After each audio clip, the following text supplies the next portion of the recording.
Lesson 1. Present Simple Tense. Lesson Overview.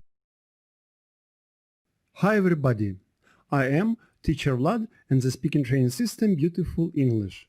Beautiful English is the best, the most beautiful and the most effective speaking training system.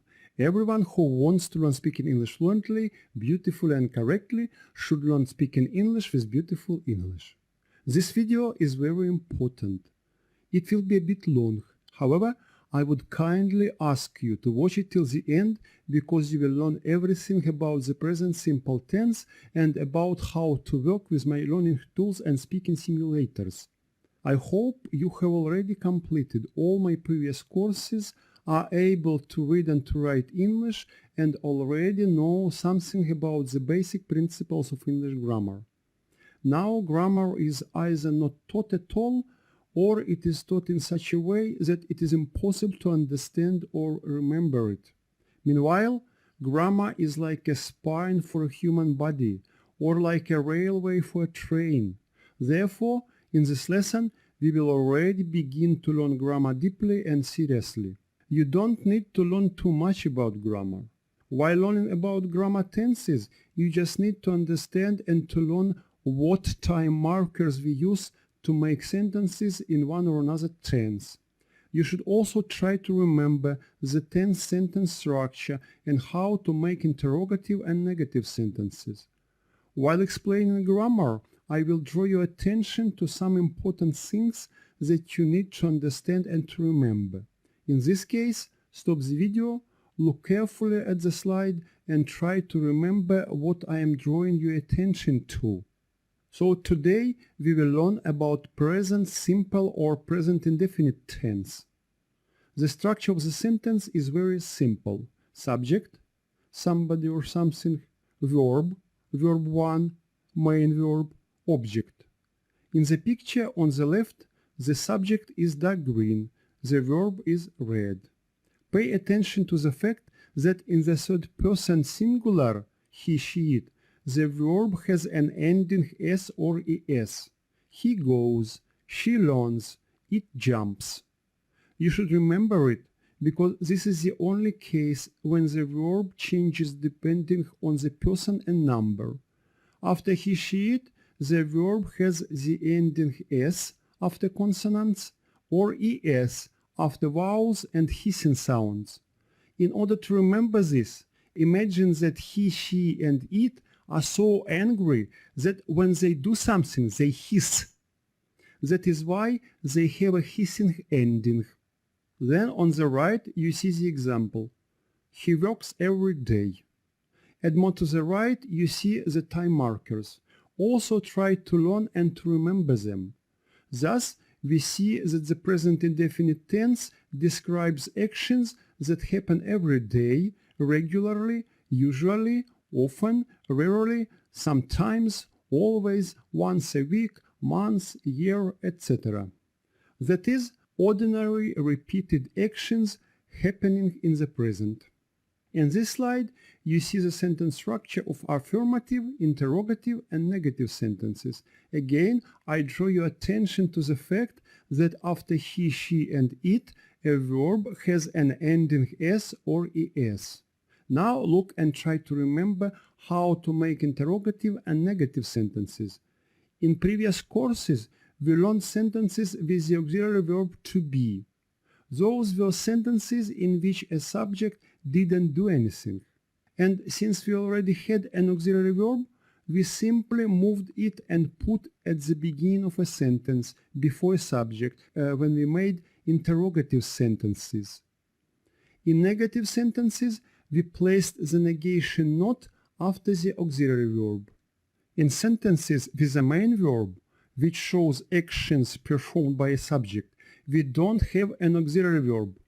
Therefore, since a subject does something, to do, we use the verb do as an auxiliary verb to form interrogative and negative sentences. Please also pay attention to the fact that if we are talking about he, she, it, the auxiliary verb will also have an ending s, does. That is, with I, you, we, they, the auxiliary verb will be do. With he, she, it, does. Below you see sentences examples in the present indefinite tense. Well-known facts. Water boils at 100 degrees Celsius. Regular repeated actions. We go to school by bus. Scheduled events. The shop closes at 7 o'clock. In this slide we see once again how to make interrogative and negative sentences. Yes-no question. On the left you see a sentence with an auxiliary verb to be. The subject does nothing. On the right you see a sentence with a main verb. It means that the subject does something. Since the subject does something, we should use the auxiliary verb to do, does, to make interrogative and negative sentences. Look to the left. She is a good girl. Since we have the auxiliary verb, we move it to the beginning of the sentence and place it before the subject in order to make an interrogative sentence. Is she a good girl? That's it. Look to the right. She goes to school. We don't have the auxiliary verb, but we have a main verb. Therefore, to make an interrogative sentence, we take the auxiliary verb to do and put it at the beginning of the sentence before a subject. That's it. Don't move any other parts of speech. If we speak about he, she, it, the auxiliary verb will be does. Since the verb does has an ending es, the main verb shouldn't have an ending s or es. Does she go to school? Pay attention to this fact and try to remember. Underneath, we see how to make a negative sentence. Do you remember? If we have the auxiliary verb, we put the negation not after it. That's it. No, she isn't a good girl. If we have a sentence with a main verb, we should take the auxiliary verb to do, does, and put it after a subject. The negation not we will put after the auxiliary verb. No, she doesn't go to school. If you want to speak correctly, you should also know how to make sentences with question words. And in this slide, we will learn some examples with question words who and what. Again, on the left, you see a sentence with the auxiliary verb. This boy is my son. On the right, you see a sentence with the main verb. She goes to school. As you can see, while making an interrogative sentence, we just replace a subject with the question word who. That's it. In this case, we don't need the auxiliary verb to make an interrogative sentence with the main verb. Who goes to school? Pay attention to this fact and try to remember that making interrogative sentences with the question word who, we don't need the auxiliary verb.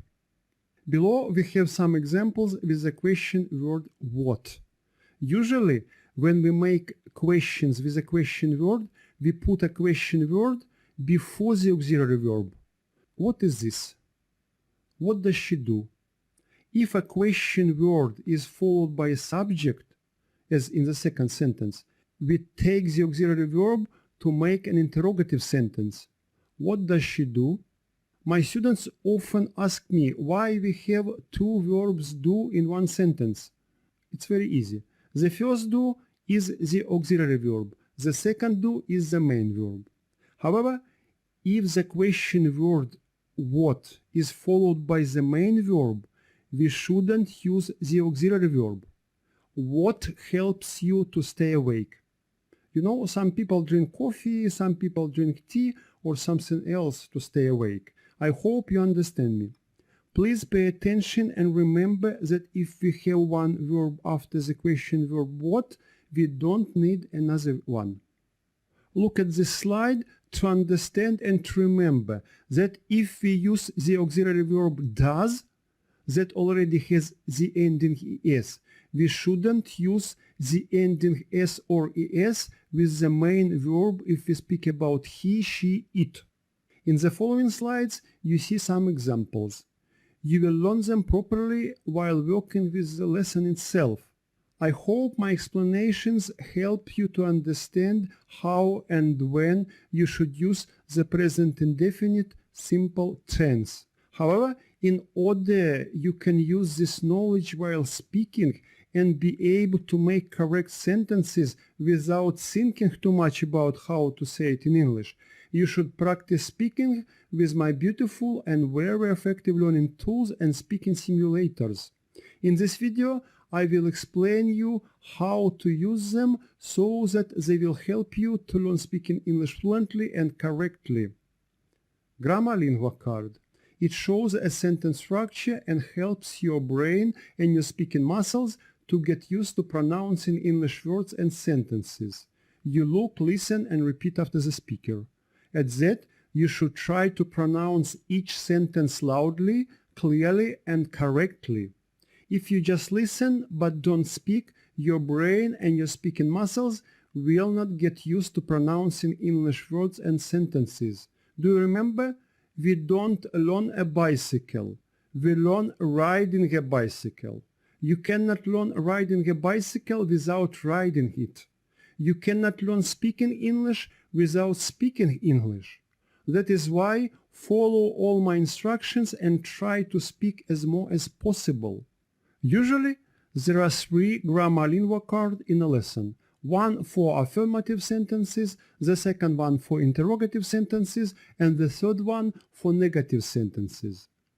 Color schemes is a very good and very effective speaking simulator. It will help you to learn making all types of sentences and with different question words. To be able to make sentences with different question words is very important because while speaking we do it very often. Actually, you cannot learn speaking English fluently and correctly without the ability to make interrogative sentences with different question words. None of a teacher except me teaches students making interrogative sentences with different question words. That is why you have a unique chance to get necessary and very helpful language skill. At first, you look at color schemes with words. Listen and repeat after the speaker. Then you will learn to practice speaking each sentence. At first, you will see a color scheme with words and with pictures. You will also see the earphones picture on the top of a slide. It means you should listen and repeat. Then you will see a slide with the color schemes and pictures but without words. Again, you listen and repeat. Then you will see a slide without words and without pictures, and you will see speak sign on the top of the slide. It means that you should speak and pronounce the very sentence you learned from previous slides. This practice is very easy. Most of my first grade students do it even without my explanations. Then you will see all the color schemes without words. You should look, think, make sentences by yourself and speak by yourself. Talking Lingua Card is the most effective speaking simulator. Working with a Talking Lingua Card, my students practice making affirmative, interrogative, and negative sentences. A Talking Lingua Card consists of some fields. On the left you see sentences examples.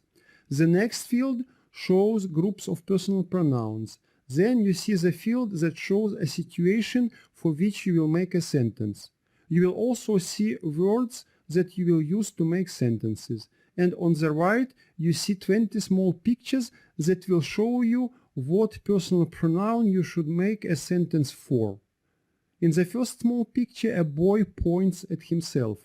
It means you should make an affirmative sentence with the personal pronoun I. I eat ice cream every day. In the next picture, boys point at themselves. It means that you should make a sentence with the personal pronoun we. We eat ice cream every day. Then the picture for she, for he, and for you, singular. While doing the first exercise, you will see an arrow pointing to a picture. You will see a sentence in the upper field and you will hear the speaker pronouncing a sentence. You listen and repeat. Then, in the next exercise, you will see an arrow, but you won't see a text and you will not hear the speaker. It means you should think by yourself, make sentences by yourself, and speak by yourself. And you will have to do that for each small picture on the right. Make sentence. Very good.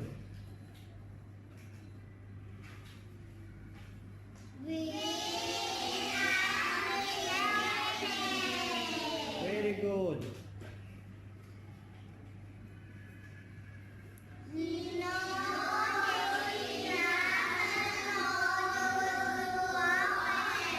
Very good. Then you will have to pause the video, look at the lingua card, again think by yourself and speak by yourself. If you want to train your memory, make sentences with a lingua card with missing personal pronouns and then with missing situations. These exercises are optional, however, I would recommend you to do them too. Making exercises with missing personal pronouns and missing situations will improve your memory and enhance your brain learning abilities. Each lesson has writing exercises. Try to do all of them. They will help you to review the lesson learning material and get additional language skills. To do writing exercises, take an exercise book and do writing exercises in it. At first, you will have to write sentences for grammar lingua cards. Then you will have to choose and underline the correct word. Then to choose correct words and write them instead of colors. Then you will have to unscramble sentences and write all the possible questions to all parts of speech. Almost all lessons have listening exercises. You will have to listen to a text and write it down into your exercise book. I would recommend you to do all the exercises properly because each exercise develops one or another language skill. In order to master English on high level, you should be able to master all the language skills. You will have to be able to read, to write, to understand and to speak English. If you do all the exercises and follow all my instructions, I can guarantee that you will master English on a high level and start speaking English fluently and correctly. So what are you waiting for? Go to the lesson and start practice speaking English with my beautiful and very effective learning tools and speaking simulators. Don't forget to subscribe to our mailing list, to our YouTube channel, and to comment everything you learn with Teacher Vlad. I wish you good luck in learning English. Yes, with beautiful English you can do it.